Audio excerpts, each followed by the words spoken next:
Hi, everybody. Hope everyone is safe and healthy. So, Wiki's Maharashtra Social Service Council is delighted to present today's event. It's really a special and important one where we'll be interacting, and not just we, but even all of you will get a chance to interact and get inspired by these remarkable women today.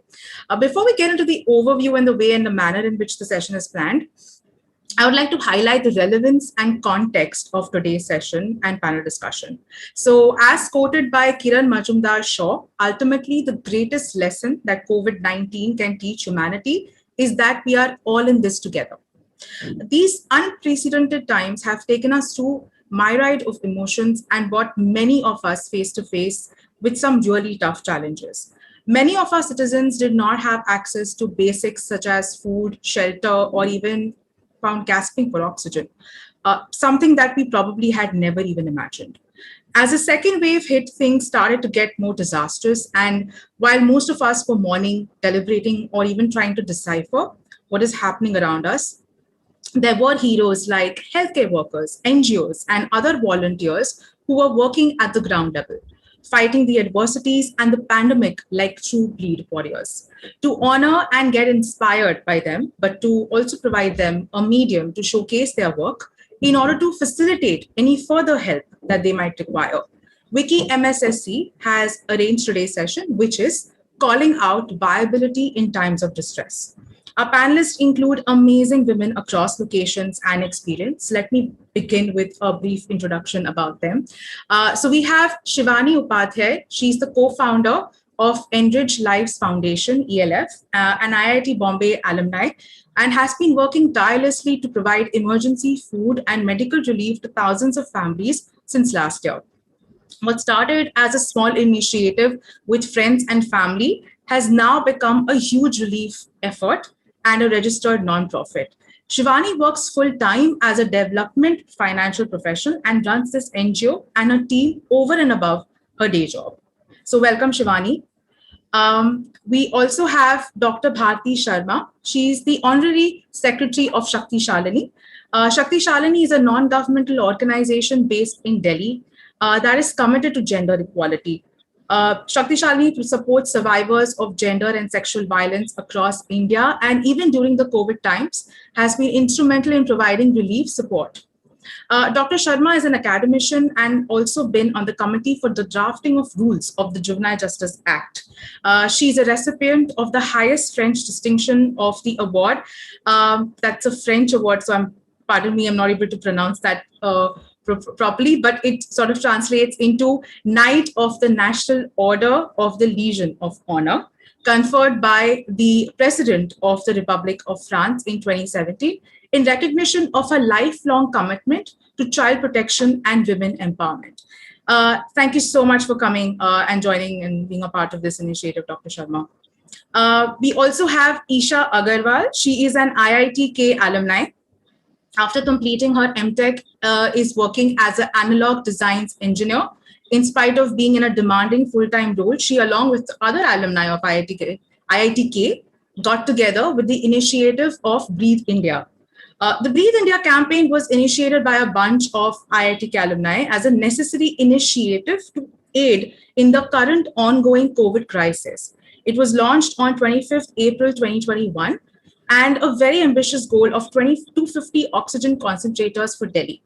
However, with the wide support of donors, especially from the IIT-K, they managed to raise 4.4 crores, out of which 2.4 crores was raised in collaboration with Safe Lives Foundation and remaining with the Right Walk Foundation for UP. Welcome, Isha. Thank you so much for coming. And finally, we have Dr. Nandita Shah. She has completed her PhD from University of Amsterdam in social science. She has co-authored a book on women's movement called Issues at Stake, which is an important contribution to the women's movement and women's studies. She's a member of Civil Society Advisory Group of UN Women. A feminist activist and researcher, Dr. Nandita Shah is the co-director of Akshara, a not-for-profit women's organization based in Mumbai. Akshara Center has a long standing in their campaign against gender-based violence. During the pandemic, their initiatives include star-studded campaign on #lockdown on domestic violence, along with extensively providing support through various initiatives for single mothers and youth who are impacted due to the COVID and lockdown. Welcome, Dr. Shah, today. So this session is divided into two parts. So the first part will be where the panelists will get 10 minutes each to speak about their initiatives, highlighting on the work that has been done, requires to be done, and resources required for the same. Second half will be a panel discussion between them to elaborate on achievements and also certain experience sharing from their rich experience. So let's get to it. And as part of the first part, like I mentioned, will be a presentation by each of these panelists. I would like to call on and request Shivani to present about her and her initiative and enlighten and enthrall us. Thank you so much, Sana, and thank you everyone for joining in. I'm just going to project my screen. Tell me when you can see that. Okay. Okay, is my screen visible? Okay, perfect. So thank you everyone for joining in. My name is Shivani Upadhyay, and we started out Enrich Lives Foundation last year. So Enrich Lives Foundation is run by a group of working professionals who work full-time as entrepreneurs, in law, or our students, or our impact investment analysts like myself. Why we did this was because when last year's lockdown happened and we saw millions and millions of migrant workers going through a very big hunger crisis, and actually they started walking back home. That was the time when we all realized that if we don't do something now, our existence would have been meaningless. So we just started very small, right? We were not an NGO. We've not done relief before. We started out very small based on support from friends and family. We fundraised from our buildings, our housing societies, folks we know. And then because we knew the communities that we were working with, so we are primarily based in Chembur. Shivaji Nagar is the slum pocket nearby, and the team has previously volunteered in that space. So we knew those families firsthand. In fact, a lot of the families from the slums actually also stepped up, and they became our first set of volunteers. That's how we started our relief efforts. And I'd like to share a little bit more about what we have done till date. What started out very small, we started out with a crowdfunding campaign. Until date, all our relief efforts have been crowdfunded. I'm very proud to say that whatever we have done with the support of retail donors like you and me. So just to give you an idea of the scale of work that we've been doing, we've distributed relief material worth 5 crore rupees. We've reached out to families with 10 lakh plus cooked meals, distributed ration to 35,000 plus families. And on an ongoing basis, we have also started COVID medical support in the wave 2. Earlier, we were known as Annapurna Movement because our relief efforts were just focused on food. But now we've expanded our scope. And on a long-term basis, what we intend to do is focus on primary education, women empowerment, and then utilizing skill development programs to enable more women to join a workforce. So on relief front, there have been multiple parameters that we have worked across. And relief is such an evolving set of activities that you have to do, especially in an ongoing pandemic, that you can't just do one set of activities. The community has evolving needs. Because we were very closely associated with the community and the families there, we were able to identify. So earlier, you needed cooked meals because migrants were walking back home and they needed a cooked meal in their hand. But then the migrant workers who were staying in the cities, they needed packed foods, which would be FMCG products or ration kits. And as we saw the pandemic and the lockdown stretch on, families actually had exhausted all of their savings, and even urban women who had earlier accessed sanitary pads and had better sanitation at home, they were not able to buy 50 rupees worth of sanitary pad because that 50 rupees could be used for food for their family. So they regressed back to using cloth-based material. So we started distributing sanitary products, masks, and then we saw that children in the slums had no access to online education. So while EdTech has created a lot of opportunities, it has also kind of alienated families who don't have the necessary resources. Imagine living in a 10 feet cross 10 feet home. You work as a daily wage laborer and you have 4 children. How will you possibly have a smartphone for each of the children so they can attend school? even if by some relief effort or by some donations you get the smartphones, you have to have an ongoing data connection. Even if you pay for the data connection, the connectivity in the slums for the 4G, 3G data is so low that you can't have continuous access to education. So online education is still a dream for a lot of families on the ground. And that's why we started our education effort. We called it Khushiyon Ki Pathshala. We realized that both on the demand side and the supply side, there were gaps. So there were children who needed education, otherwise they would drop out of school. They would have forgotten everything they have learned in the past year. And then there were Anganwadi workers and NGO teachers who had lost their job because of the pandemic and had no source of income. So we hired these Anganwadi teachers. We hired them, we taught them, we trained them, we gave them the worksheets and our own curriculum. And we focused on numeracy and literacy. We didn't focus on syllabic education, but those were the two things which would have kept the children engaged. And if a child can do maths and English properly, then he can probably learn other subjects too. That has been our thesis. So we started with one center in October 2020, and it was a huge deal for us because this was the first time during COVID we were opening up a small center with 50 kids. And we had to make sure that none of our operations actually ended up spreading COVID. So we took all the safety precautions properly, and we sanitized the classroom after each session.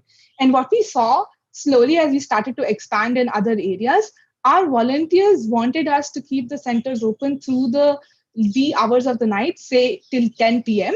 But that's because when you are in a slum, you live in a 10 feet from 10 feet, you don't have space to study at home. So they said, "Aap padhao mat hame, aap hum bas jagah de do," because we need that space to study. We were at 7 centers and 350 plus students in Jan 2021 when the Wave 2 started, and we've paused our education efforts now. But as Wave 2 subsides, we do intend to take this up again. On the empowerment front, what we've done as of Wave 2 is we've identified COVID widows. These are families whose sole earning members have died, and these widows are left behind with young children. So we are training them, and we are opening their bank accounts, getting their legal documents in order, and we are actually even bringing financial relief to them. If you've seen today's Times of India newspaper, our article is on page 1 and 2. It details about the kind of families that we work with. And the next thing that we did is the next thing that we did for these women is, now that we have identified these women, are providing them one-time financial relief. We also want to do skill training so that on a longer term basis, we can make them self-reliant.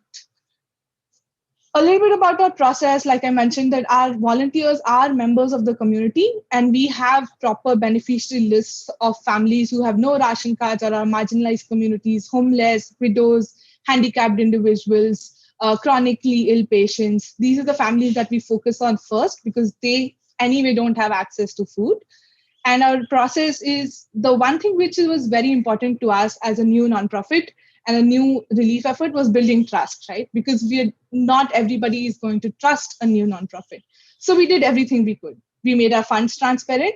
So last year, you could just go on our website and see how much we have raised, how much we have utilized. We had activity tracking, geotagged, time-stamped images, and every week donors got messages of what we've done in that week with a beneficiary list if the particular donor has requested specifically on who their donation had gone to. Building trust helped us scale up, and I think that's a very, very important thing to do when you're starting out new. So yeah, this is a bit about our transparency efforts of samples. And so in case you like the work we do and you would like to partner with us, you can help us by connecting us with other corporates also who have aligned CSR goals on education and skill development. That would be really great. On our COVID relief efforts currently, it will be really great if we can get some support for our COVID Widows program, because that's something that needs immediate attention. And we can share ways to reach us and so on. So that's a bit about us. And this is our team. So we are majority all women, which is also something we recently realized, that we are an all women run organization. I think that's also because women tend to care more. So yeah, that's a little bit of from our side from Enrich Lives. All right. Thank you, Shivani. Yes, thank you for this. And it was very enlightening. And I think so much work is being done in so short time. We have a lot of questions with me and Dr. Swati will have for you, I'm sure, in the session, in the next second part of the session. So please stay on. Thank you so much for this presentation.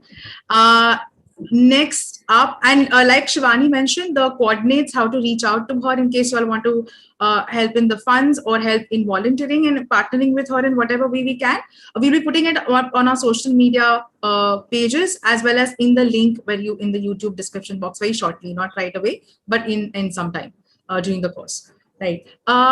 Next we have Isha Agarwal. Isha, if I can request you to, are you able to share your screen? All good? Yeah. Yeah. So,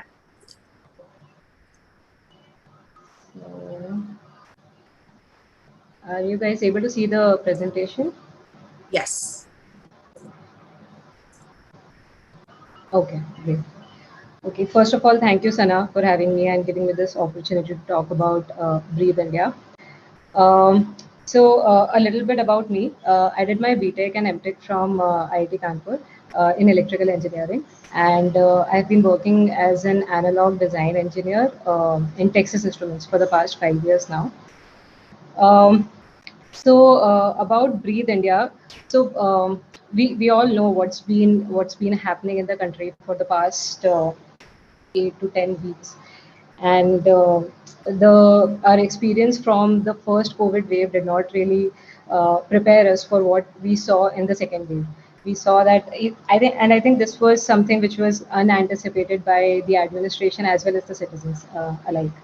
Our medical infrastructure, it just came crumbling down, and it was overburdened under the rising demands of oxygen beds and ICUs and testing kits. Even the basic medication became scarce. So the first primary thing for all of us as normal citizens to do was to stay at home and keep ourselves and our loved ones safe. Not let them be another victims of this pandemic. As we did so, this question always kept coming up: is there something we can do to help? Is there anything we can do to help what is happening on the outside? And I think it's just this question, this one statement about what can we do. We have to do something. I think discussions around it with friends, with colleagues, and people who are working on the front lines, like doctors and NGOs, is how Breathe India came into picture. So we started this campaign on 25th of April, and it's just a bunch of us from. There are 7 of us from all alumni of IIT Kanpur, and we got together and we decided that okay, let's try to do something. So the aim was to create a fundraiser and procure oxygen concentrators and other kind of life-saving equipment and distribute them to the places where it is needed the most. So that is what we primarily started with. This is the team. So I think you can see we all are pursuing very different careers right now. All are working professionals. The only commonalities between us is that we all studied in IIT Kanpur at one point of time, and we all had this yearning to just help out in some way. I think the diversity in the group also helped a lot. It actually became essential in order to run the campaign. For example, I just want to talk briefly about all the team members here. So, for example, Ashutosh is currently pursuing Masters in Public Administration in LSE, and he has worked with the Delhi government and some NGOs on the ground. So he has a very good perspective of what to expect from such a campaign, or what could be the extent of this. We have Gundeep, who is a screenwriter, and she's helping with the social media outreach, and she's trying to reach out to more people and spread the extent of this campaign. Then we have Nikhil. So Nikhil has been leading the procurement front. So it's a big task in itself to understand the devices, to then get the sellers vetted, because trust is a big issue in these times of crisis. So he has been leading that front, and then getting everything transported to India to the right places. So that is what he's been leading. Kavya has been handling the administration and financials, and Monica, she did MBA from IIM Calcutta, so she has a very good network of peers who could connect us with CSRs, who could be ultimately helpful with the funding process. I have been in touch with on ground NGOs and with district administrations to understand what is the need exactly, and the things are evolving on a weekly basis. So it's very important to stay in touch with them and to understand the needs, and also after the devices are reaching there, to see whether those are being deployed at the right places or not. So that's what I've been doing. Randhir has a very strong sense of helping and reaching out to people.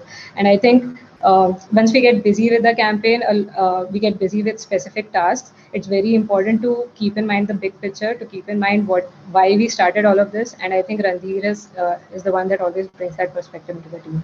So this briefly about the team. Um, Getting into the COVID relief initiative. So as I said, we started the campaign around 25th of April, and around that time, Delhi was in the most critical state. I think it was the second half of April where Delhi was just gasping for oxygen. So that's where we started the campaign from. Um, we were overwhelmed with the response we received. So I think it was in the initial 3 to 4 days that we raised some 1.5 cr through just the crowdfunding. And I think it was also showing that how people are frustrated and how much they want to really help. So as soon as they found, I think, some kind of outlet, some way of helping people, people just started donating. So I think as far as the funding is concerned, a huge shout out to the IIT Kanpur community. They have been of tremendous help when it comes to connecting with the CSRs, when it comes to even donating by themselves. So a huge shout out to them. As far as the distribution part is concerned, we partnered with the Save Life Foundation in Delhi. So Save Life Foundation has already been working with the Delhi government very closely to help with the COVID crisis. So they are on the ground, and they have a very good understanding of where the help is needed and what kind of help is actually needed. So they have been a huge help to us in understanding the on ground situation and also the distribution process. So for Delhi specifically, we procured some oxygen concentrators, ventilators, and ICU monitors.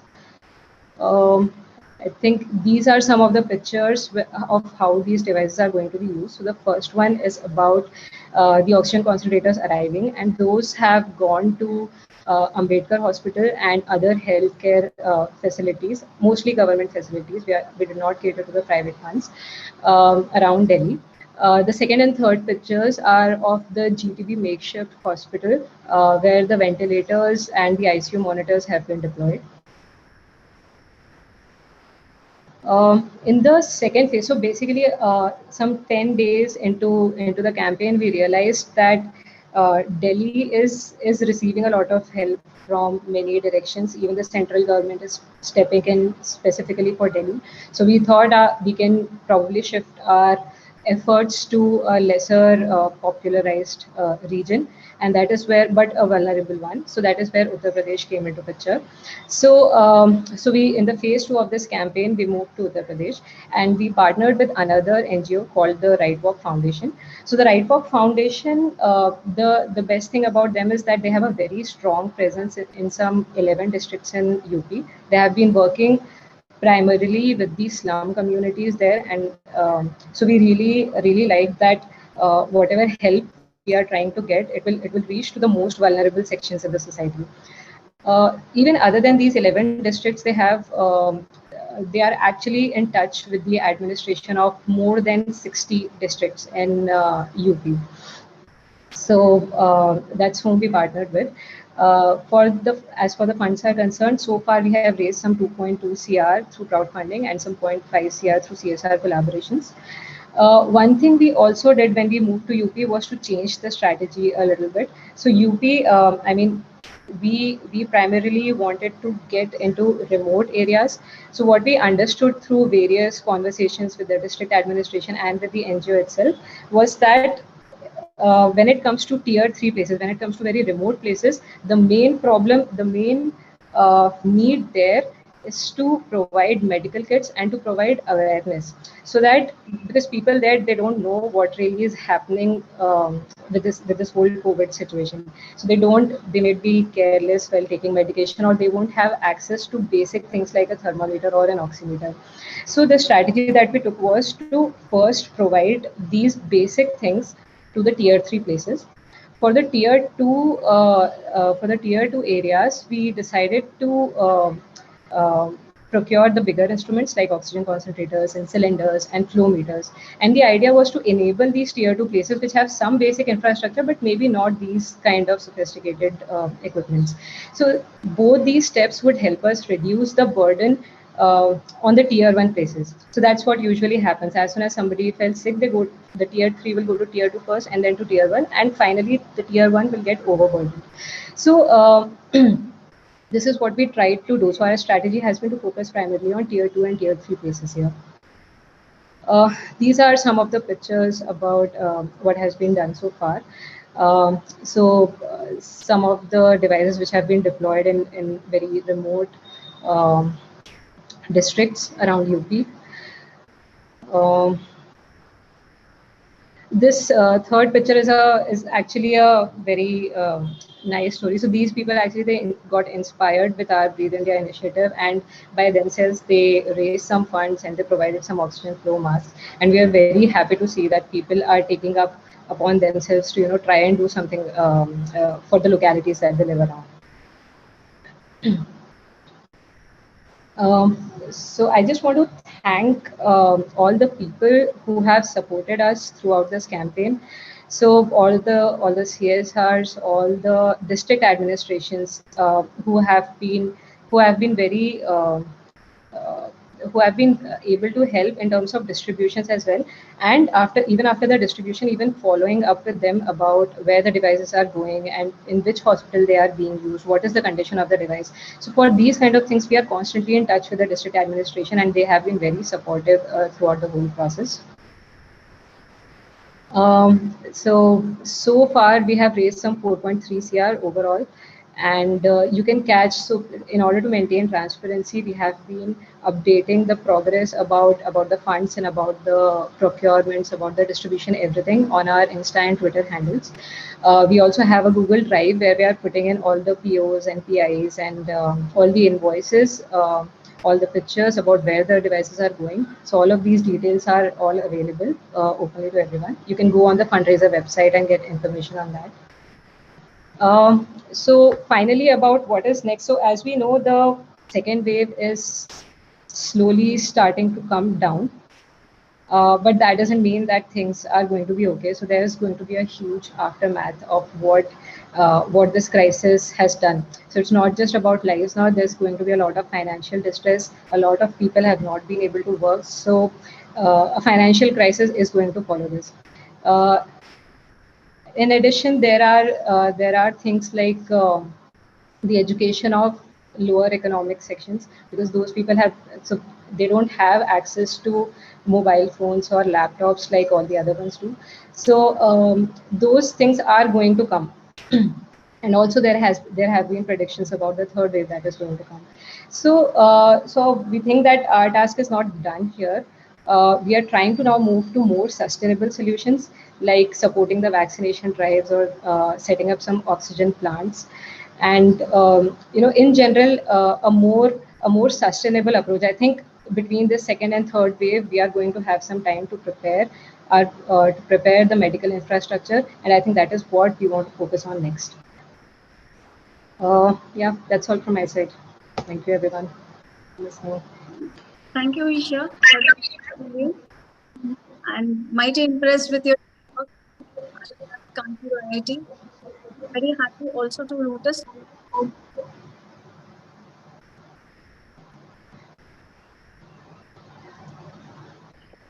Dr. Swati, you've gone on mute. Oh, I'm sorry.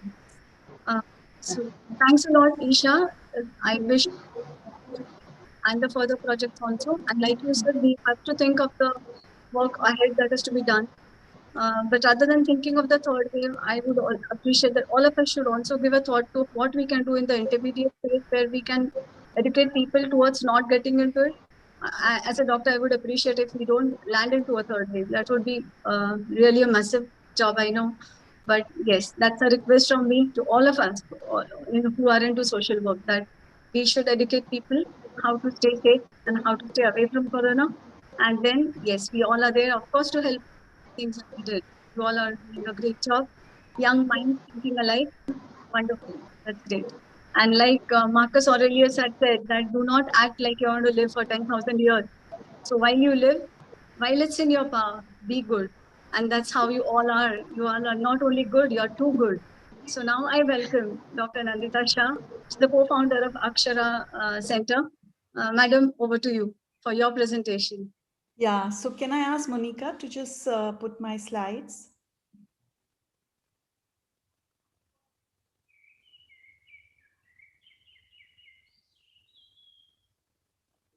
So I just want to thank everyone in Wiki and especially Sana for organizing this event and also to get all of us talking about various things that we have done during the COVID time. And I'm just going to take your little bag because one of the questions Sana asked me was, what made you work on this area? And I felt that that was such an important question because I began, like all of you, very young. And that was the time during Mathura rape case. And I don't know how many of you really know about it, but it was a 16-year-old girl who was raped in a police station toilet by the two policemen. And the judge had acquitted them by saying that she was of a loose character. And that gave all of us who were young people, a shock that how can something like this happen in our country? And we felt that our constitution gave us equality, and how is it that a tribal girl is seen in this way? And that's when a whole load of us very young people got active into the women's rights movement, asking for justice. And today we see a lot of things has changed and a lot of things have not changed also. But that's a journey that I feel that has been so important, and I found my calling in this process. So I took up women's studies to study. I did my PhD also in this area, and I took up the area of how do we reach out to young people by setting up Akshara Center. So we are a 25-year-old organization, unlike many of you who have just started. So it's a different kind of a attempt and journey that we have done. Next, please. So the effort is, why did we decide to work with young people? Because we felt that, can we help them deal with the situation before it arrives in their life? Like what Dr. Swati just said, that let's not get COVID so that we don't have to face that. And that was a similar kind of an effort that we were saying, can we not have girls suffer before they actually get into marriage, get into other things? So how can we strengthen them? How can we empower them? How can we build their dreams and help them achieve those dreams? And in that process, how do we help them actually find ways to counter violence that they are facing and overcome it? Next, please. And in that process, we feel that it's not enough only to talk to young people. So we have to talk to a lot of other people. We have to talk to parents. We have to engage boys who are sexually harassing girls on the streets. We have to challenge a lot of things that are taken for granted in our society. And today we are working with huge number of colleges. Over 25,000 young people have joined and become part of what we call the gender advocates with Akshara. Next, please. And the effort is also to challenge the gender norms that are there in our society. So it is with everywhere. And gender norms, I'm sure, are something that all of us face in our workplace, face in our family, face in, when we are walking on the street. And how do we challenge these at various levels? So we undertake multiple campaigns to do that. Next, please. And the biggest thing we feel is that we have to make government respond in a positive way to make it gender inclusive, to make it safe. So we initiated the 103 police helpline after the 2 women were molested outside of JW Marriott on a 31st night. And we always felt that Mumbai was safe. So we took up this whole campaign around safety of women. And we felt that the police system has to have a better emergency response. We need to create centers where such discussions will happen. So we have a gender resource center that we have created, which is in Lower Parel. And all of you are most welcome to come there once the lockdown is over. And we also try to include how can gender become central part of planning of cities. So in the Mumbai Development Plan, now we have included an entire chapter on gender, which is a very important part. And that's something that we will see 20 years down the line, how it is helping women to become more active in the workforce. Next, please. So our effort is really to say that we need to empower communities of young people, communities of, all people who are around us who want to bring about change. Simultaneously, we have to create a gender conscious societal institutions, and we have to create a gender sensitive state. So it is in this context, next please. It is in this context that we have been working, and we have tried to reach out to a large number of people. But when lockdown happened, it shocked all of us. Everyone, even though like we have been working for so many years, we have ground level volunteers, you felt inadequate. You felt everything you did was like a drop in the ocean. And I'm sure all of us feel that way. And we felt that besides the number of migrants that we were seeing leaving the city and a whole conversation around migration, what was missing was really what's happening to women at home and how invisible that process has been. Next, please. And that's when we launched this campaign called Lockdown on Domestic Violence. So it's not just lockdown and be safe at home, but that we need really a lockdown on domestic violence. And this is along with what everybody has done. We did the ration distribution, we did cash transfers to single women, especially, women, rag pickers, people who are just have no other support system but to depend on what cities throw out. And we also did a lot of work like what my earlier speaker spoke about in terms of digital access. How does a girl have a digital access when there's one smartphone at home? Does brother get it? Does the father get it? Does she get it? And how do we ensure that she has access to digital space and also internet access? So we provided a lot of those kinds of things by providing them internet access, recharging their data cards. And mental health was another area that we felt was a very important area that we needed to touch on. How do young people keep themselves alive and kicking and feel healthy in this environment when they are not meeting their friends, when they're not meeting their partners, their lovers? So we really created that kind of a platform where they can come together, a lot of creativity, and how can we have conversations on various areas. Can we please play the video, Monica? But I'm going to talk today mainly about the domestic violence campaign that we undertook. And I'm only showing the English version of the thing. We have done this campaign in 4 languages: English, Marathi, Hindi, and Bengali.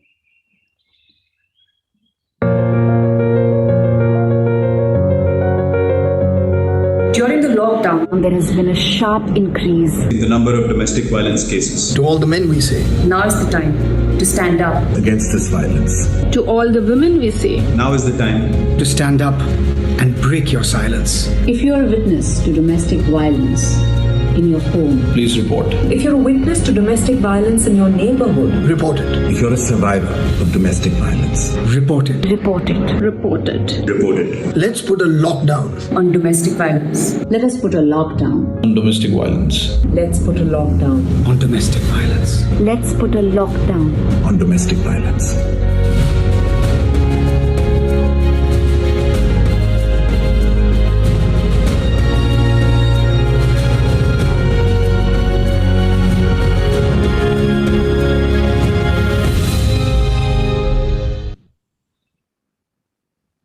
So Monica, can we go back to the slide, please? Number 9.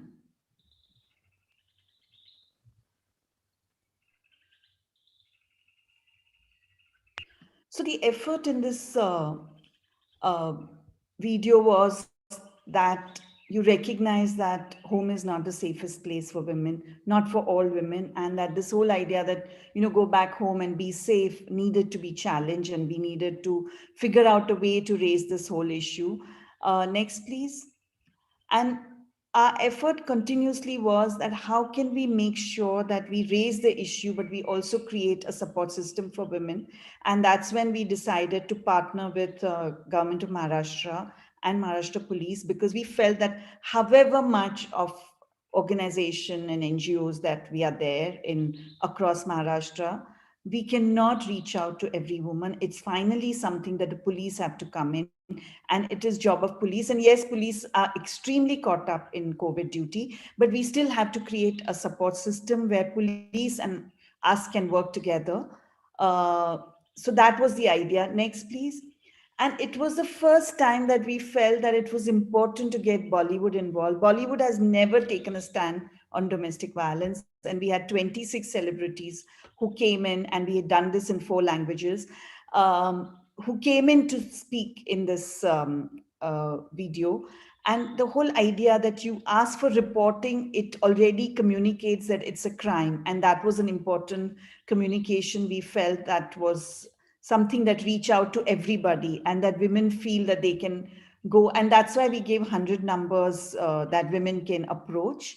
And they feel empowered to be able to take this this message and carry it on in their life, and take it to the police, take it to anybody who can support them. And this was also launched by the Chief Minister office, and the Chief Minister announced it in his public 1 p.m. Address. He spoke about this issue. Next, please. So it was a way in which we were able to reach out to a very large number of people. We had almost 6.2 million views. We had Chief Minister office reaching out to all the people who follow. He spoke about it in the Maharashtra government address, and that was important. Next, please. And what we tried to do was to also get it in print media. We got many bloggers to write about it. We had almost 77 newspaper cover this campaign. So we tried to say, how can we create a buzz around this issue? But we knew that buzz is just a buzz, and that we really needed to do the back end work. Next, please. And that's when we felt that we really needed to create a compilation of all numbers that are available for service providers across sub-district of Maharashtra, because they are the ones who are actually going to provide services. I mean, even if you go to the police, finally it's counseling, it's protection officer. So there is a whole law, and there's a machinery that needed to get activated online, because they all had office numbers, but they didn't have the mobile numbers. And that was not one place where it was all centralized. So we created this entire web app and a physical directory, which is now sent out to every 100 control room number in police station across Maharashtra, so that if there is police case, they can take up, but if there is counseling and other support that's required, that they can actually guide the woman to take those support services. And that's been fantastic kind of a collaboration and synergy that we have been able to generate. And the number of cases that have come through has been huge. Almost 11,000 cases have been coming, which is much more than the earlier year, and they have been able to handle these kinds of cases. Special cell for women and children, which is working within the police stations, have been able to manage. Next, please. So it's this is one issue that none of us talk about, and that's where we felt that we really needed to focus and get it on with everybody. So I just wanted to say that what I want to bring is that this is domestic violence, and we never take that up in any of our industry settings. When we talk about diversity, we talk about inclusion. Do we really talk about, and we now talk about sexual harassment at workplace, but that's also like, just very, like you really don't want to talk about it as a industry, and you almost deny whether it happens in your own workplaces. But we never take into account the fact that domestic violence is something that is keeping women away from workplace. We have a very low workforce participation rate of women. And where are we taking stand on some of these things as industry? And that's why when Vicky asked me to come, I felt it was very important, because gender inclusion must include all aspects of what women are facing in their lives. And how can we build another world without taking all these things into account? Thank you very much. Thank you, Dr. Nandita. That was really impressive. And it was smart, I can say, to include Bollywood people into this, considering the violent stories that we have heard amongst the Bollywood people also. So it was nice to make them speak about this, speak against violence, domestic violence. That was interesting. That's nice. And I believe that all women, like, who face domestic violence, they should remember that what will help them is self-respect, self-enhancement, and self-defense. These three things, if they don't forget, probably things would become a little easier for people like us who are working for them, people like Akshara. You are doing a fantastic job. I wish you all the best. Thank you. And for your further ventures. And surely we'll keep in touch, work together as and time comes. Yeah. Thank you so much. I now welcome Dr. Bharti Sharma ji. Bharti ji, please, over to you. Thank you so much. Thank you so much for giving us, Shakti Shalini, this platform to share our own experiences, specifically around COVID time, pandemic time. That is what I'll be talking about. I was asked by Sana to just share as to what is it that has brought me so close to social inclination. Very difficult to say. It's a long story, but I'll just cut it short into two sentences. It was right from my 12th, when I was passing out from the 12th, and I was thinking what I'll be doing. And I knew I wanted to be working. This is way back in 1959, when all these things that are now open to us in terms of education and career wasn't there. Even that much of awareness wasn't there. So, but I knew I wanted to work with human beings. And I did not even know at that time there's a term coined human service profession. And I had a very limited knowledge at that time in 1959. And my understanding was that either a doctor or a nurse can work. And that is how I was thinking about. It was my father who brought me to India and to Vadodara, and put me in touch with various faculty deans, asked me to discuss with them, and then take my decision what profession I want to go in for. So this is how, cutting it very short, I decided to go in for home science, child development, human development, and followed by social work. So that's how I'm in this field, and I knew I wanted to work on the issue of children, family, and women. This was my very clear-cut understanding right from my end of my school age. So that's how I started. This was my personal journey. But about Shakti Shalini, I should also mention that this organization came up in 1980s. At that time when the dowry victimization was at its peak, and two women by the name of Satyarani Chadha and Shah Jahan, both of them separately, not known to each other, their daughters were burnt alive. And that is where both of them came up together, and this organization was founded in 1987. So that is how it's a long journey for this organization.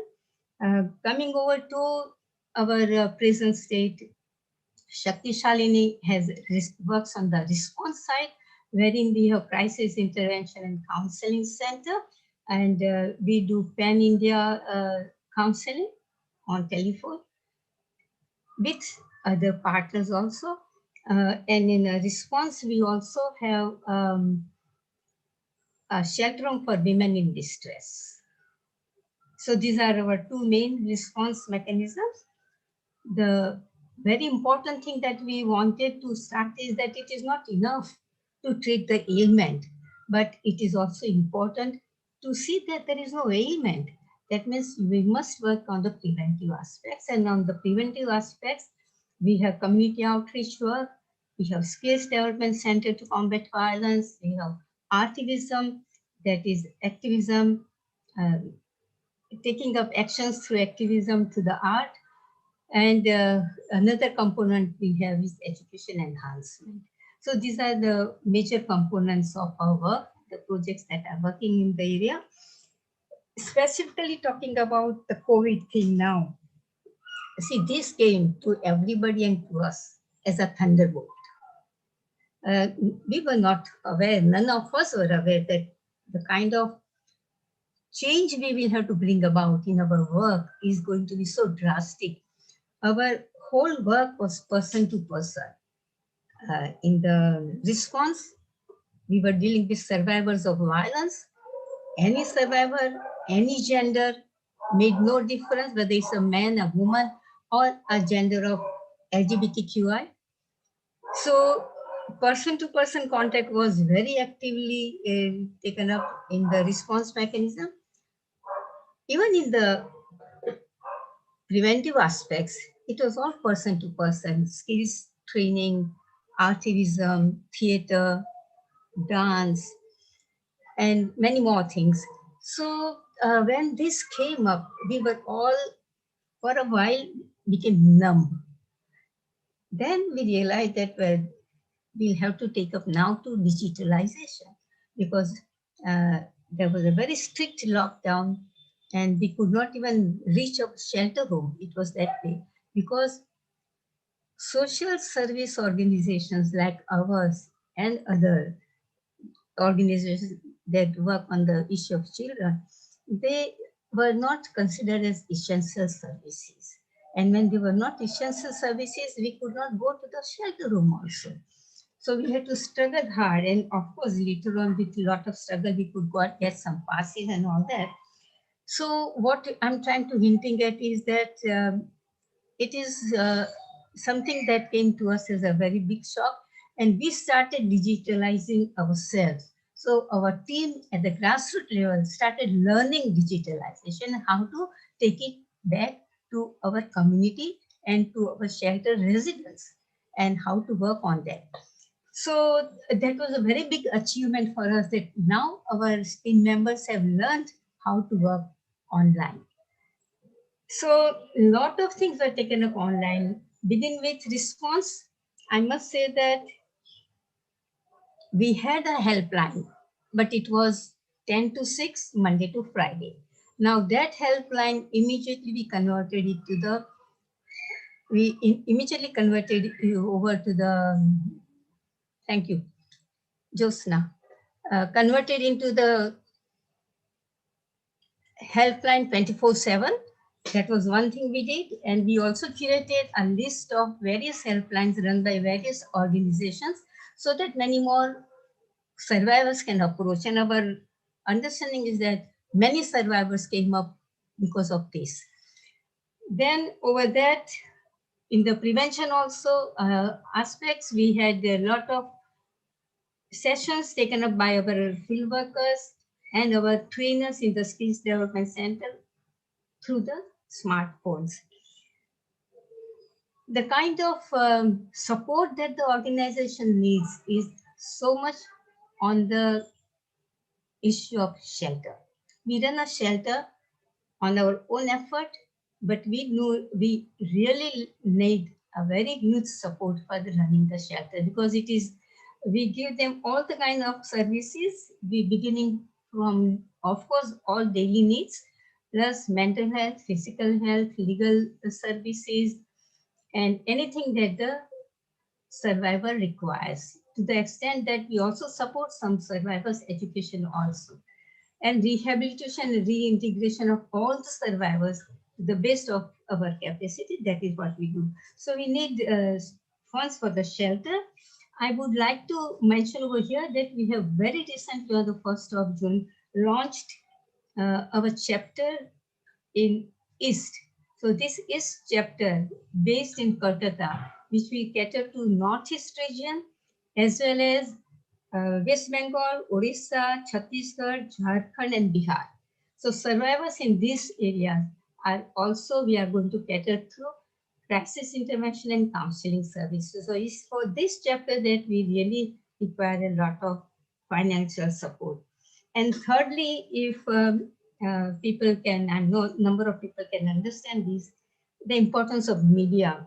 And this, for the media outreach, we need media and communication executive. And for this kind of support also, we need a lot of financial capabilities. And these are the areas in which we require daily support. I think I might be crossing my time limit, and I better stop here. Am I all right? Thank you. Yes, Dr. Sharma.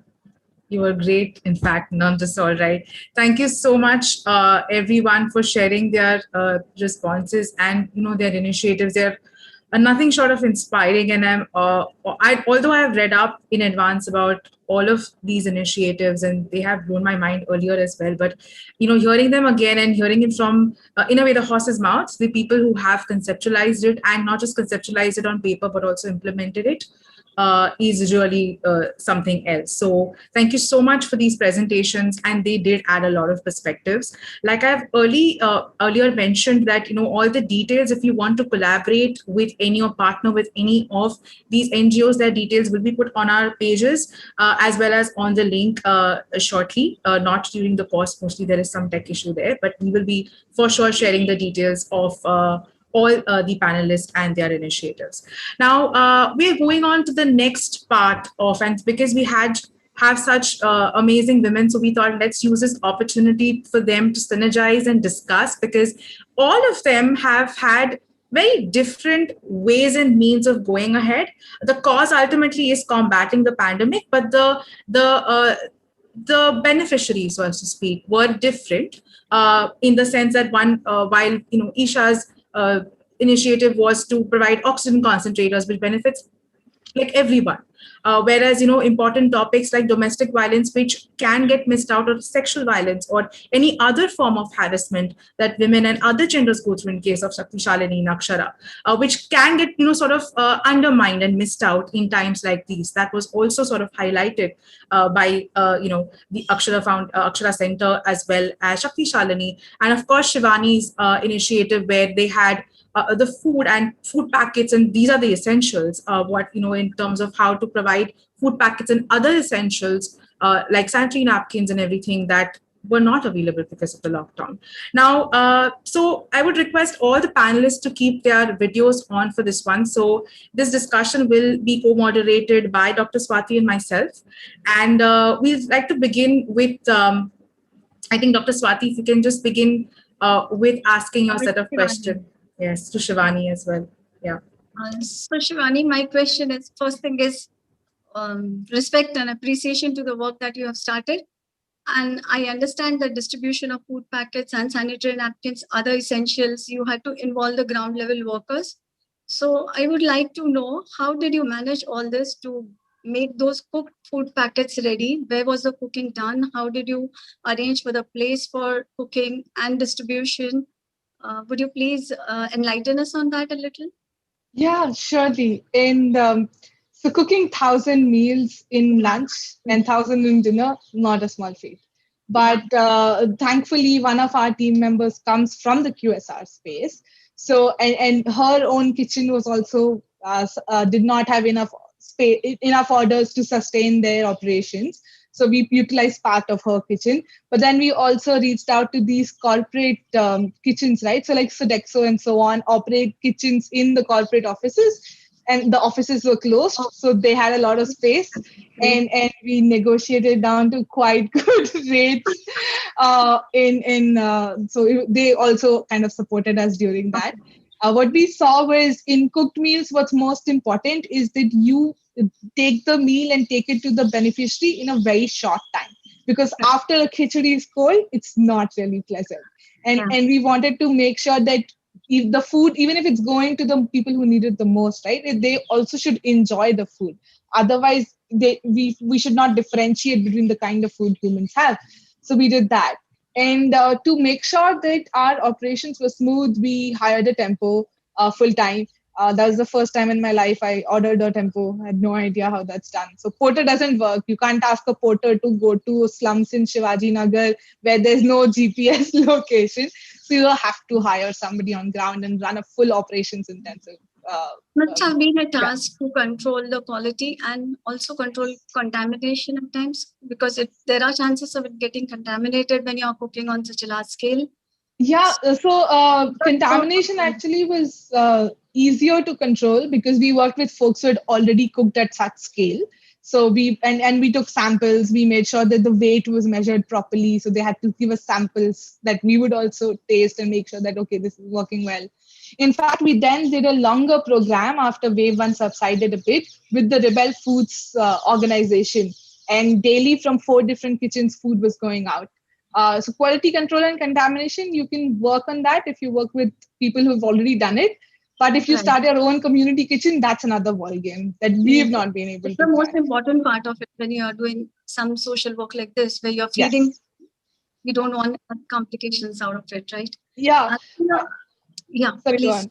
No, I think a lot of people would choose not to do it because of the fear of what if things go wrong. My suggestion would be do your best, control for all these ancillary scenarios, but don't not do something because things can go wrong. That's a fear that you have to kind of overcome. So it took us a while. Yeah. I have worked a little with Feed India movement and I have experienced these things. I had my own jitters about it, especially being a doctor, always worried about what is being served. But great. So you all have managed it well. One more question that I had on my mind was, did you ever face a COVID situation internally amongst your volunteers or people who were working there? Because howsoever one-on-one communication must be. So how did... with God's grace, we did not have any COVID cases in wave 1. We made sure that all of our 70, 80 volunteers were wearing masks, had gloves. But if the volunteers not wearing masks, face shield and gloves, we would stop that program immediately. And volunteers are supposed to send out real-time GPS tagged photos back on the group. And the minute a photo comes without a mask, one of us would pick the phone and stop the whole program and say, you wear a mask now or we'll not do it. And the same was implemented for the beneficiaries too. So that's one of the big reasons why we distributed masks out, because we wanted to make sure that everybody who comes to us is also wearing a mask. So that was helpful. But in wave 2, we had 2 cases. But that is something that we have to live with. But thankfully, both of them have recovered well. Okay. Now, just one more small question, that is, do you believe in giving fish or a fishing rod? Now, in COVID times, I understand that we have to give fish. It's no point in thinking of a fishing rod. But later on the ongoing projects and in future, do you plan something like that? So, and this is a question that I've seen coming from so many people, especially folks who are not very familiar with the ground realities. It's an easy question to pose when you don't know that daily wage laborer earns 200 to 300 rupees. In the slum that I personally visited, water, just plain water, costs 250 rupees a day. How can you talk to them about fishing rod, right? And that's a scenario which is independent of the lockdown. So hunger is an endemic challenge in Mumbai, which we've just not seen because it's not happened at scale. So we will continue to do food relief efforts in a smaller scale to homeless families, to families who are not able to work, say young mothers, right? A young single mother does not have any source of income, chronic patients. So we will continue to do that. However, our long-term initiatives will still stand at early childhood education and women's skill development so that they can enter into jobs. And that's the way we want to make That's the impact thinking at on that scale. you're giving. Yes. And but I do firmly believe that anybody who questions why are you giving them food just doesn't know what's happening on the ground. And I would No, encourage everyone we need to to feed go them. and We need see. to feed them. Yeah. Over to you, Yeah. Sana. Sure. Thank you, Shivani. That was very insightful. I was also wondering, Isha, when when I connected with you, and I know you come, and the initiative started by alumni of IIT grads. Now, considering that technology is on your side and that you're tech savvy, how has that played a role in because in your initiative becoming that successful? How has technology sort of helped or facilitated this initiative to be the success that it is today? I think technology did have a big role. I think I can talk about like two aspects where it has been most helpful. So I think the first thing is being from an engineering background, all of us. I think not just our effort, but it has been some in some way a cumulative effort of our network of engineers as well, who have helped us to understand what kind of devices we are actually distributing. So if it's an oxygen concentrator or a ventilator, or at some point of time, we have actually thought of setting up oxygen plants. There are also some devices called MOS devices. So to understand all these devices, first of all, I mean, you have to have some sort of, somebody who's either working in the field or who can at least get that understanding somehow. So, for example, there is this MOS device. So people said that, okay, this can be a good replacement for an oxygen plant. And when we dug deep into this, and there is a friend of mine who did mechanical engineering in Kanpur, and she actually dug very deep into this, and she realized that this is like equivalent to spending some 5 lakhs of rupees on a single oxygen concentrator, which you can get under 1 lakhs. So, I mean, these kind of mistakes, I think we were able to avoid and, choose these things wisely because of a network of engineers. So, like in some places, we have actually spoken to some professors in IISc. We have approached professors in IIT Kanpur to help us understand the device. Like recently, I think IIT Kanpur also got out one of the oxygen concentrators. So, I mean, I think having that network of people related in technology has been like very helpful. There's like one more aspect to it, and that is definitely the social media. So we all of us have been working from home, and we did this campaign in parallel, and we have been able to do it sitting at our home. So this all came together because of the power of social media. So getting the funds and approaching the people, actually getting people vetted online. So if we are suppose, I think there was one evening I remember one of the sellers we had vetted just using the internet. So we went into all the accounts possible, everything that was present on the internet about that seller, and then we finally realized that okay, this is a good person, we can trust this person, and we can place the orders with them.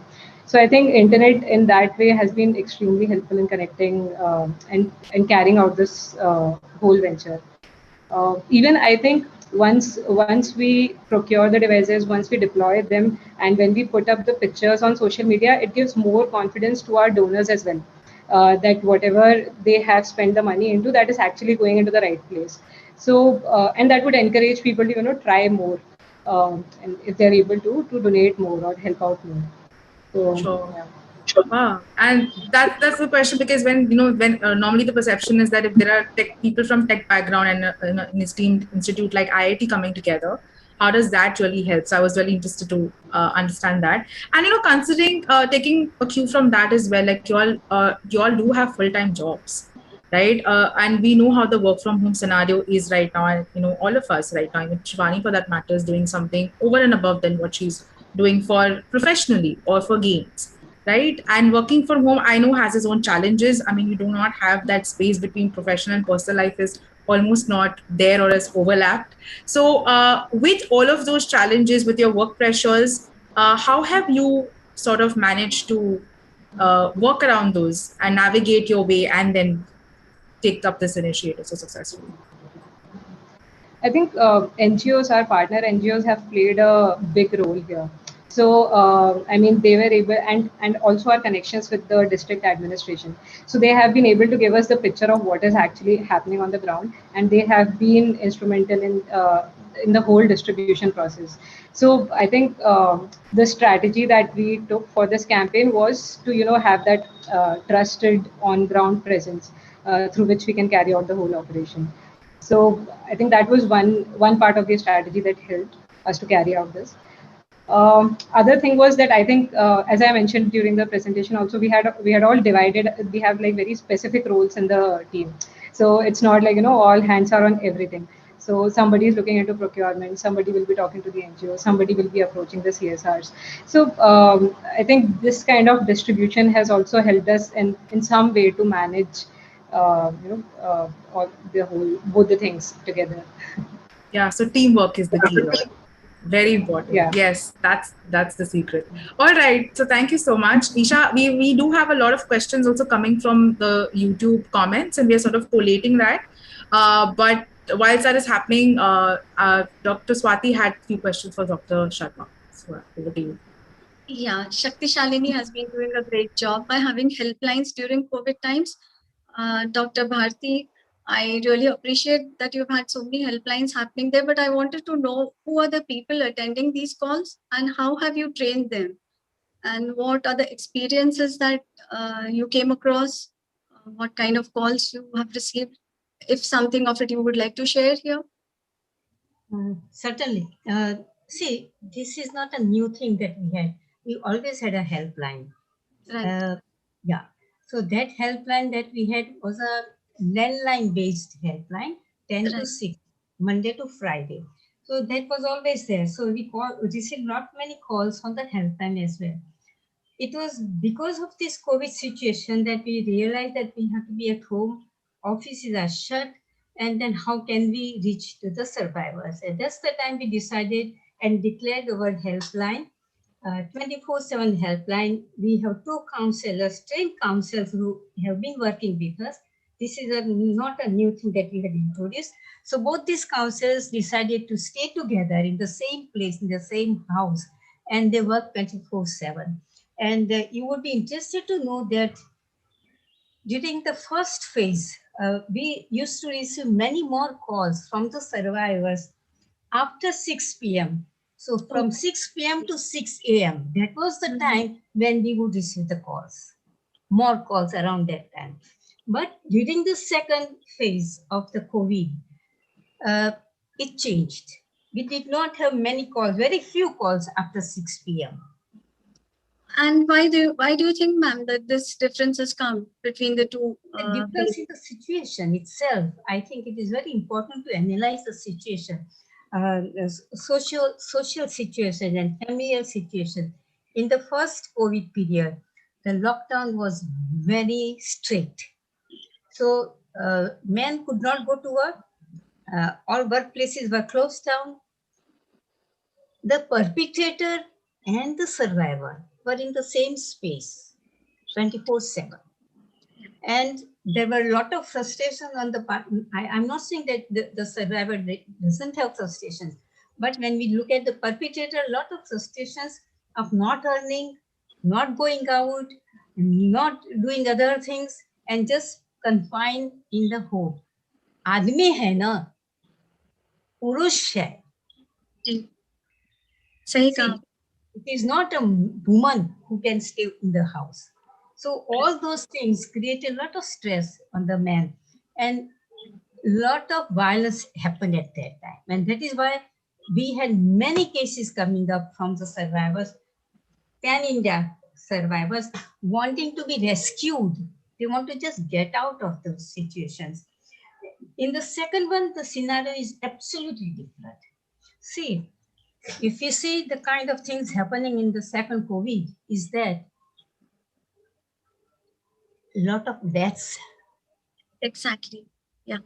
Now everybody's afraid of death. Everybody's afraid of death, excepting those who have transcended normal life. Impact of COVID was probably overwhelming. The number of deaths. So what is, whether death is important, your violence is important. So what happens to me is secondary. And due to that, this is our analysis of the things that have been happening. Due to this, we have less survivors coming and calling us. Okay, your problem, your violence is very negligible. As such, it is negligible by and large in our society. It's only when we help them realize it comes out. So these are the two main reasons why we could see that there was a lot of change. We also got to understand that during the pandemic period, I'm sorry whether you want it or not, but I'm to tell you this is very revealing. Yes, during this pandemic period, we came across many survivors who were coming from the biological family, natal family, not married. Two reasons. During this pandemic, parents forced the daughter to get married. So one thing. And secondly, the daughter wants to go for higher education, wants to continue education, and the parents do not want it.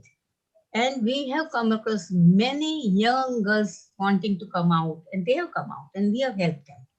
So see, the difference between the whole pandemic, difference between the one phase and the second phase is a huge difference. So we have to respond to all these new situations regularly. And when you have so many calls coming in, how much time can you spare for every person who's calling you? I mean, you can't decide. You can't decide how much time you will spend for each survivor. Depends upon how much survivor needs. This is why there is a lot of burnout of the counselors, and we used to take care of this burnout also through various means. This is very, very important. That we do not decide how much time we give to a survivor, depends upon the needs of the survivor. Secondly, same thing, even in the shelter home, we do not decide whether our resident, we call them residents, whether a resident will be staying with us for 2 months, 2 years, 4 years, 6 years, you do not know.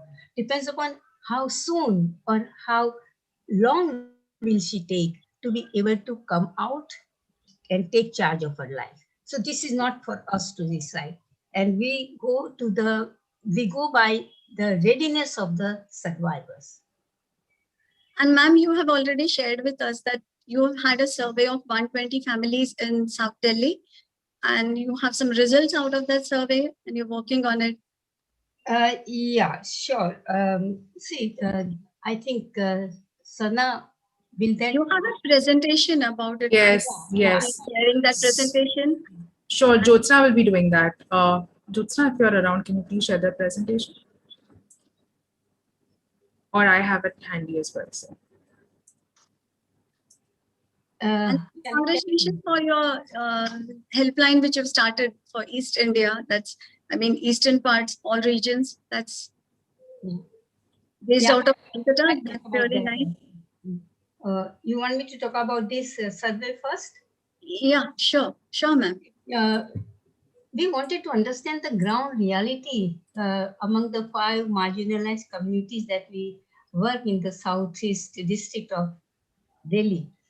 And these are, many of them are, daily wage workers and domestic workers. Large number of women are domestic workers also. So when we studied this, what we could understand is that there was loss of livelihood, total loss of livelihood, food scarcity, poor health care. Fourth, lot of stress on the parents about the education of children. And on account of all those situations, there was increased violence in the families.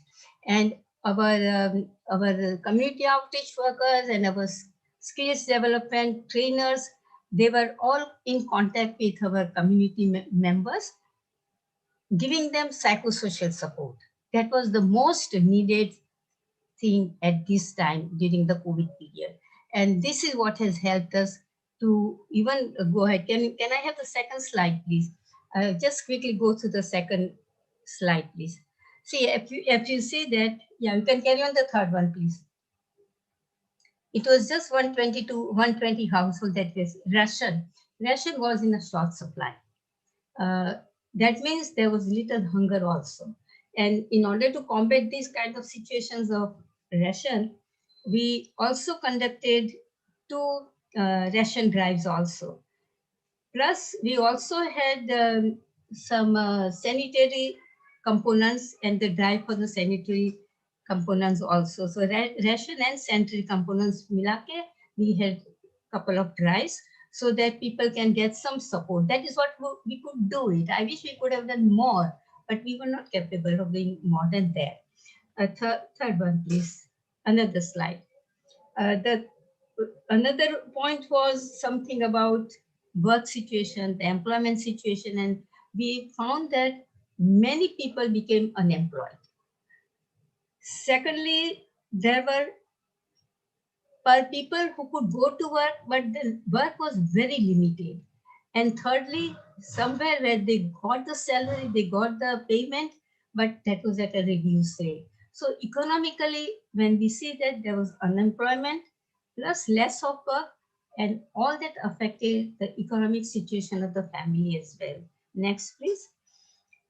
Education is something which was which really brought about a lot of difficulty for the parents because of smartphones, which was already talked about by, I suppose, by Isha. That smartphones were not very easily available. I think Akshay, I have experienced this. And that is how the children do not get the chance to study. And even here, I would like to bring about gender issue. लड़के को पहले मिलेगा, लड़का smartphone से पढ़ाई करेगा, मगर बहन नहीं. So these are a lot of issues of gender that have come up during our survey findings also, and our psychosocial counseling. A lot of gender issues have come up, and that is what we are now taking up and working on also. Thank you, Bharti. It's a wonderful way you have handled the gender issues. I now ask Sana to take over for the next guest. Yes, Dr. Shah. And I was also thinking, when I was listening to Dr. Sharma and also your initiative of the lockdown on domestic violence, there have been surveys, and I know of the 103 helpline. It was news to me when you said that 103 has been something that is devised along with you, and I've personally also asked clients to use that helpline, and it is a very effective helpline. Let me just commend that to you as well. But I was wondering now, in the times that now, as Dr. Sharma mentioned, and then subsequently now where we are at in the second wave, has this happened? This particular campaign also happened a while back. It happened last year, if I'm not mistaken. Now, where are we at? Has the situation improved in your view, or there is still some amount of more awareness required on this? Where are we at in terms of this campaign and where Akshara is placed right now? So, these are issues in our society which are not going to go away by one campaign, or even if 26 celebrities talk, it doesn't matter, because finally it is the power imbalance. It's like what Shakti Shalini colleague also mentioned, that it's true that everybody's frustrated. Even a woman is frustrated, but she doesn't go around bashing. She doesn't pick up, so there is a power imbalance. Until that time we are there, and that's true. I mean, domestic violence, just the what we see, but there is that imbalance that we all experience it in different ways. I mean, if you look at the care work responsibility on women during COVID, is being huge. And that's true of even our kind of families, so how do we look at that? I mean, who looks at care work as their work amongst which kind of people? So I think for us, the big challenge is what's happening on the ground. So like what Shakti Shalini was, what Dr. Sharma was saying, that it is a challenge to see what kind of services get activated. And our effort was, how do we get already existing government services or what are called family service centers that are registered with government, activated. So we have been doing online training for all of them, because none of us, and I think that, know how to do online intervention, because we were all used to this one-to-one relationship building. How do you build that trust in a woman? What if a man who is a perpetrator picks up the phone? How do you communicate with that person? Are you putting the person in danger because of your call? So all these kinds of conversations had to happen. So we had multiple such trainings to all the service providers as to how do we take care of that. How do we make sure that a woman sometimes is not able to get out because it's a containment area, what is the way in which she can still protect herself? How do we give those tips to them? So multiple things that we had never done before had to be done by all of us. And, it's not Akshara who's doing it, but we were facilitating this whole process. Even so now our effort is to see that, the one single number that our country should have for women is not functioning in all states.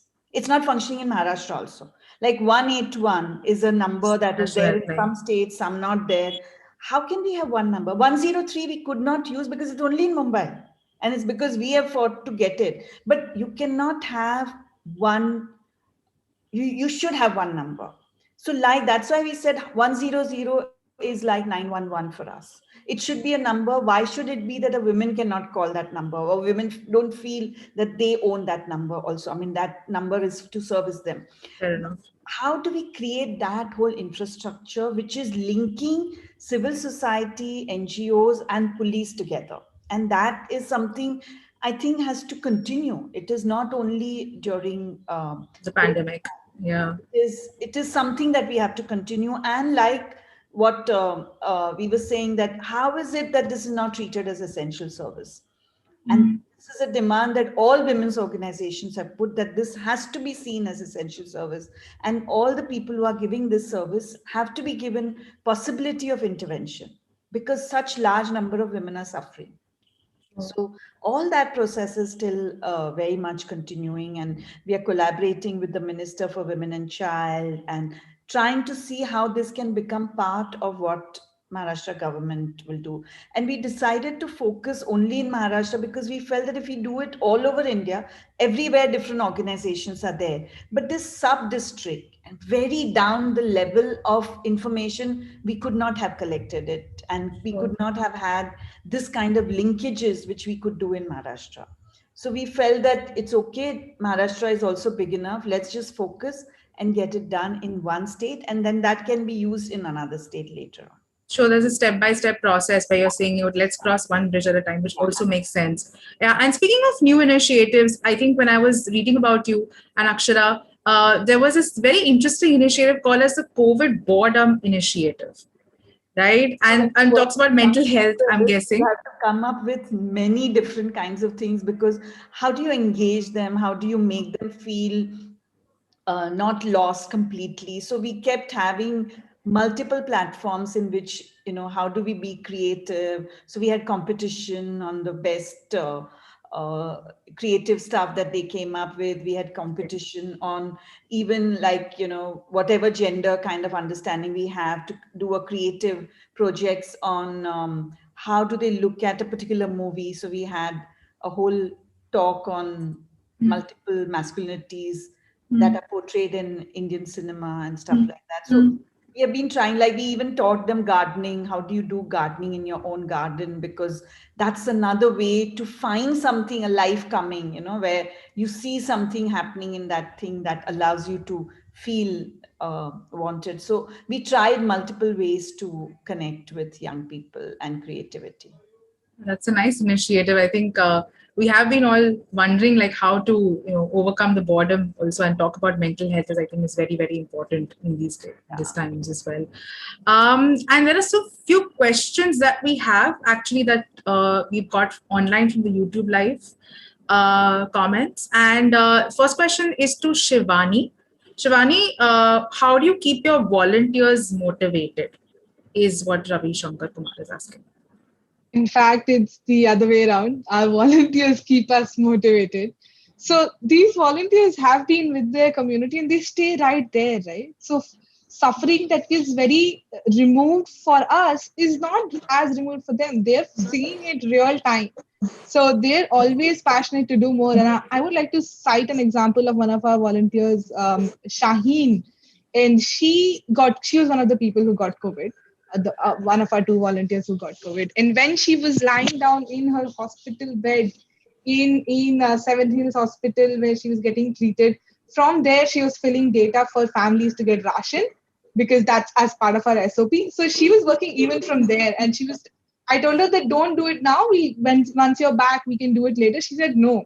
I am still alive in the hospital bed, but if these people don't get ration, they'll die. So it's the volunteers who've kept us motivated. And on our core team, I think the core team is just so passionate about doing I think it's very addictive. Once you realize how little effort from your side can make a big difference for others' life, you realize that each one of us has the individual potential to do much more, and we've not unlocked. We've not even come close. So we've just seen how things can happen for different people, and how we can use our privilege and space in society to help them out. So that keeps us going. Yeah, that's very well said.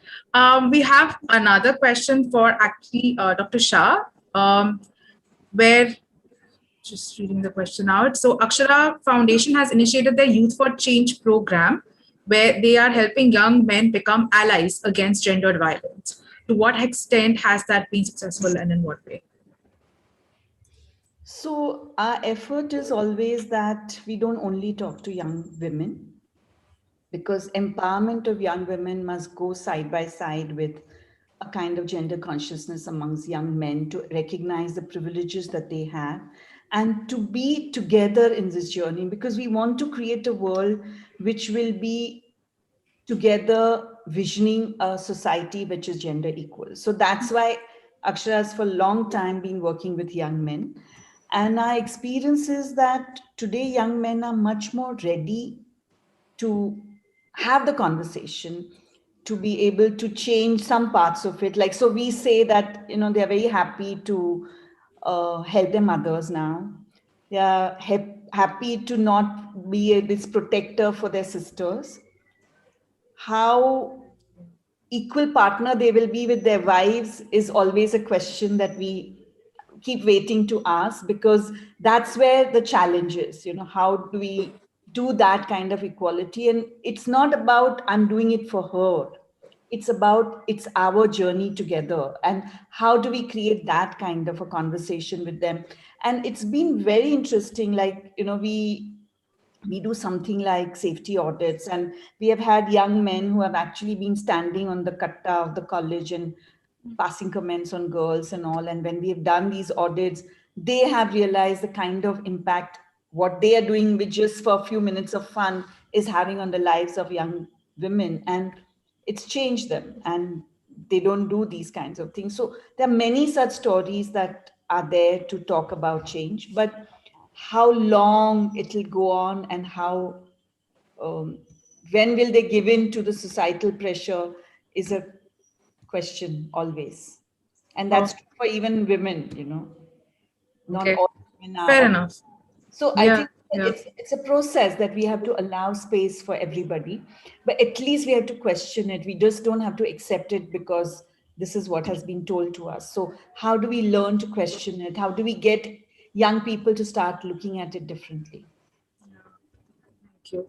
And we've completely run out of time actually, but there was one question that, me and Dr. Swati thought that we will take a chance to sort of ask all the panelists, and playing the devil's advocate here slightly. It's an open question, so anybody feel free to answer.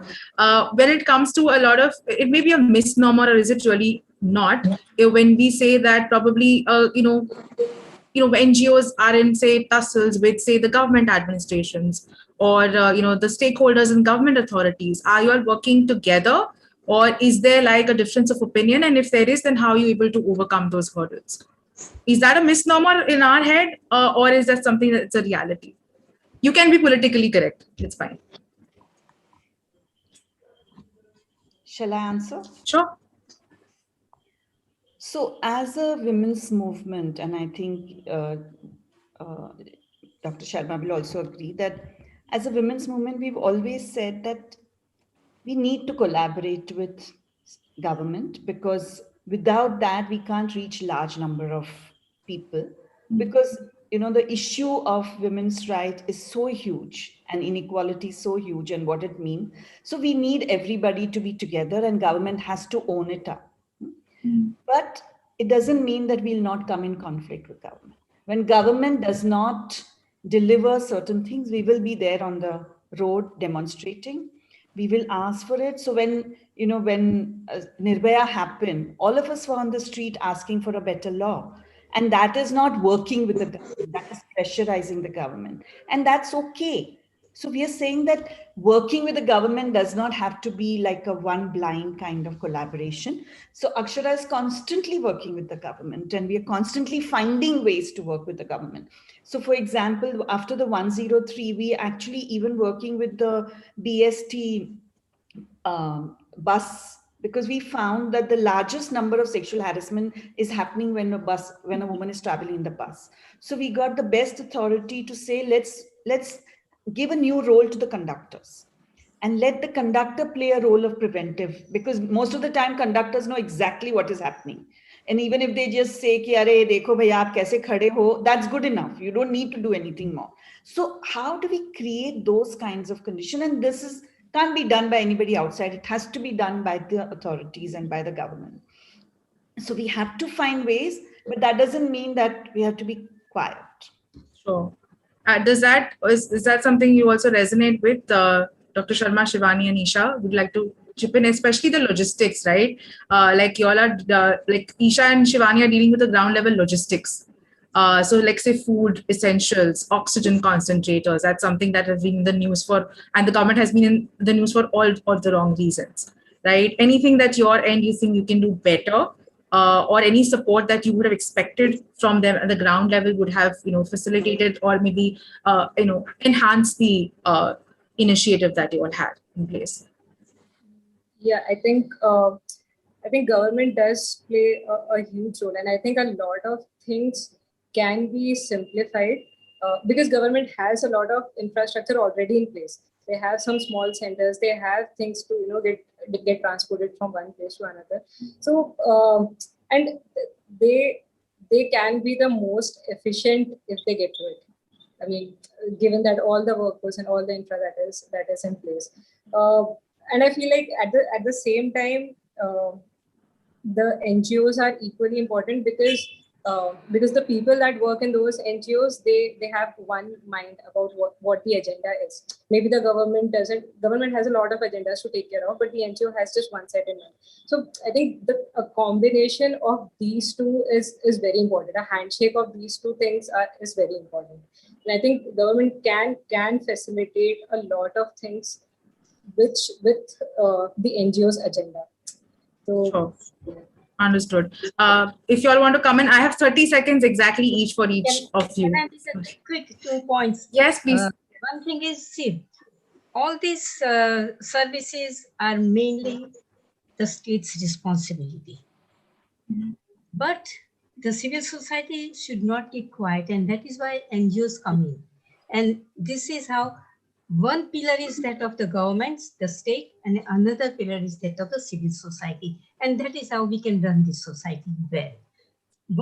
Another practical point that I would like to make here is that, see, in the government structures, the bureaucracy is very tight. In the NGOs, we have a lot of freedom. And that is the reason why we go faster as compared to the government. So these are the two major differences, and that is why it is very important that we work with the government, even though they have a lot of rigidity in their bureaucracy. If we work with them, we try to make some impact for a larger number of people. NGOs make impact on a small group of people, whereas government can take up a larger society. So you can work at the macro level. And brings the collective impact. Appreciate these differences, and at the same time, we work amicably with the government. Sure. And I appreciate Akshara's point of view, Nandita's point of view very well. Shivani, 30 seconds exactly. Sorry. No, yeah, I concur with what's been said, right? When Cyclone Tauktae happened in Bombay, we worked with BMC very closely to immediately distribute the clothes and essentials to families who lost everything. They lost all of their home. So while we were rebuilding their houses with tarpaulin sheets and bamboos and bringing makeshift shelters in under 4 hours, the BMC was distributing clothes to them. And we collected the clothes. We did all of that with various housing societies because as an NGO, we have that reach. So working with governments makes a lot of sense. It's not easy necessarily. It's not easy, especially when you're new, because you have to know the right people to work with them. They need to trust you. But if you want to do things at scale, you can't escape it. You have to work with the government's support. And going forward, we hope that we are looking to get some government support for our infrastructure that they have for our schooling and skill development initiatives. And yeah, let's hope we can do more together. But completely agree that you can't not work with the government, right? So NGOs can be non-government organizations, but you do work with the government to create. Exactly. And honest intentions and sincere efforts will always be supported. Sure. Government may or may not support you entirely, but you have all our support at Wiki and MSSC. So thank you so much, ladies, for gracing us and enlightening us. And this was such a wonderful thing. And we will, like I said, and just a disclaimer here, Wiki is not going to take a cut if there are any funds or anything, or any donations made to any of these NGOs. I thought I'll just make it, put it out there. With that, I'll hand it over to Dr. Swati for a quick vote of thanks before we close for all our panelists and all the participants and all the questions that you all have. I apologize that we couldn't take all the questions, but yeah, if we can mail it to either of you or something, you can just reach out to. We'll be putting the contact details also very briefly.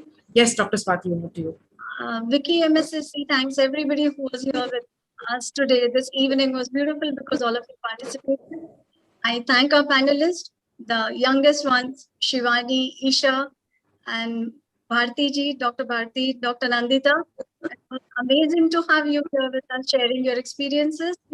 And also the back office of Wiki MSSC who's been supporting us over the last couple of weeks when we were planning all this. I thank all the viewers who are with us and who are making this evening a wonderful one, a memorable one, and wonderful inputs we have had. I thank everyone.